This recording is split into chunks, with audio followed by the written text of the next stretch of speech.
بڑی شان ہے اس ذات کی جس کے ہاتھ میں ساری بادشاہی ہے اور وہ ہر چیز پر پوری طرح قادر ہے، جس نے موت اور زندگی اس لیے پیدا کی تاکہ وہ تمہیں آزمائے کہ تم میں سے کون عمل میں زیادہ بہتر ہے، اور وہی ہے جو مکمل اقتدار کا مالک، بہت بخشنے والا ہے، جس نے 7 آسمان اوپر تلے پیدا کیے۔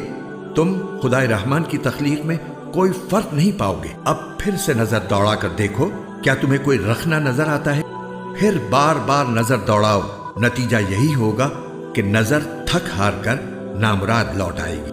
اور ہم نے قریب والے آسمان کو روشن چراغوں سے سجا رکھا ہے اور ان کو شیطانوں پر پتھر برسانے کا ذریعہ بھی بنایا ہے، اور ان کے لیے دہکتی آگ کا عذاب تیار کر رکھا ہے، اور جن لوگوں نے اپنے پروردگار سے کفر کا معاملہ کیا ہے ان کے لیے جہنم کا عذاب ہے، اور وہ بہت برا ٹھکانہ ہے۔ جب وہ اس میں ڈالے جائیں گے تو اس کے دھاڑنے کی آواز سنیں گے اور وہ جوش مارتی ہوگی۔